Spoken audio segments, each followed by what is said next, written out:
بسم اللہ الرحمن الرحیم۔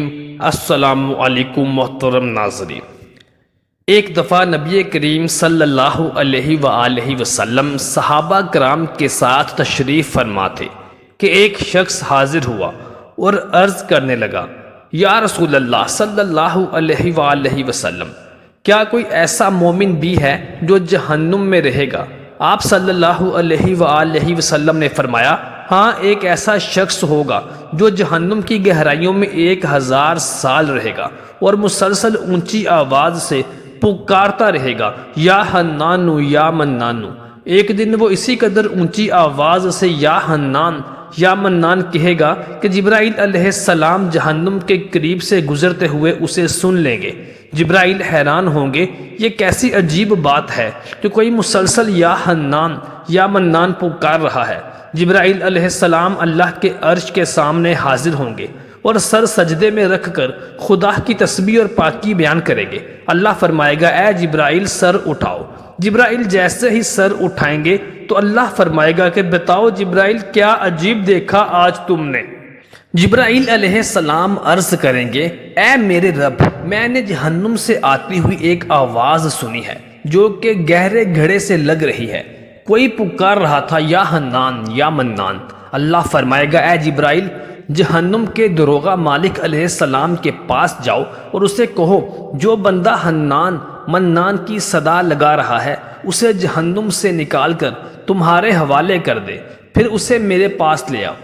چنانچہ جبرائیل علیہ السلام جہنم کے دروازے پر تشریف لے جائیں گے، دروازے پر دستک دیں گے، حضرت مالک باہر آئیں گے۔ جبرائیل علیہ السلام انہیں اللہ پاک کا حکم سنائیں گے اور حکم سن کر حضرت مالک علیہ السلام جہنم کے اندر جائیں گے۔ نبی کریم صلی اللہ علیہ وآلہ وسلم نے فرمایا، جیسے ماں اپنے بچوں کو پہچانتی ہے ایسے ہی حضرت مالک ایسے ہی جہنم کو پہچانتے ہیں۔ اس کے باوجود آپ یا حنان اور یا منان کہنے والے شخص کو تلاش نہیں کر پائیں گے۔ باہر تشریف لائیں گے اور جبرائیل علیہ السلام سے عرض کریں گے، اے جبرائیل، جہنم نے گہرا سانس لیا ہے، اس لیے کون سی چیز پتھر ہے، کون سی لوہا اور کون سے انسان، اس کی پہچان نہیں ہو رہی۔ حضرت جبرائیل علیہ السلام پھر اللہ کی بارگاہ میں سجدہ کریں گے۔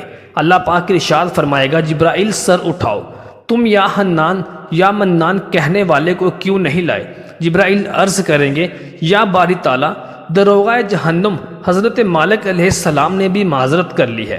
وہ کہتے ہیں کہ جہنم نے سانس لی ہے، اس کی وجہ سے پتھر، لوہے اور انسانوں کے درمیان کوئی فرق نہیں بچا، تو یہ سب بھی جل کر کوئلہ بن چکے ہیں، کسی چیز کی پہچان نہیں ہو پا رہی۔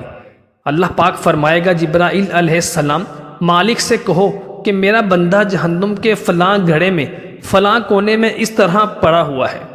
جبرائیل علیہ السلام جہنم کے دروازے پر دوبارہ جائیں گے، حضرت مالک کو یا حنان یا منان پکارنے والے کا پتہ بتائیں گے۔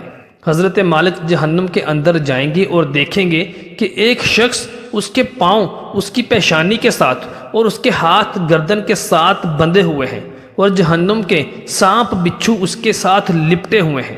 حضرت مالک اس کو زنجیروں سے آزاد کریں گے، جہنم سے نکال کر جبرائیل علیہ السلام کے حوالے کر دیں گے۔ جبرائیل علیہ السلام اسے عرش الہی کے سامنے لے کر حاضر ہو جائیں گے، سر سجدے میں رکھیں گے۔ اللہ پاک فرمائے گا، اے جبرائیل، سر سجدے میں سے اٹھائیے۔ جبرائیل علیہ السلام سر سجدے سے اٹھائیں گے۔ اب اللہ پاک اس بندے سے فرمائے گا، اے بندے، کیا میں نے تیری بہترین تخلیق نہیں کی؟ کیا میں نے تیری طرف رسول نہیں بھیجے؟ کیا ان رسولوں نے تجھے میری کتاب نہیں سنائی تھی؟ کیا میرے رسول نے تجھے نیکی کا حکم اور برائی سے منع نہیں کیا تھا؟ وہ ساری باتوں کو مانے گا، اقرار کرے گا، یا اللہ، تو نے میری بہترین تخلیق فرمائی تھی، پیغمبر رسول بھی تشریف لائے تھے، تیرے احکامات بھی سنائے تھے۔ اللہ پاک فرمائے گا، پھر تو نے فلاں فلاں گناہ کیوں کیے؟ وہ عرض کرے گا، یا اللہ، یا باری تعالیٰ، میں نے اپنی جان پر ظلم کیا جس کی سزا مجھے جہنم میں ڈال دیا گیا۔ اے اللہ، اس کے باوجود میری امید نہیں ٹوٹی، مجھے تیری رحمت سے امید ہے، اسی لیے میں یا حنان یا منان پکارتا رہا۔ مولا، تو نے مجھے فضل سے جہنم سے نکالا، یا اللہ مجھ پر رحم فرما دے۔ اللہ پاک فرمائے گا اے فرشتوں گواہ ہو جاؤ، میں اس بندے پر رحم کرتا ہوں اور میں اس کو معاف کرتا ہوں۔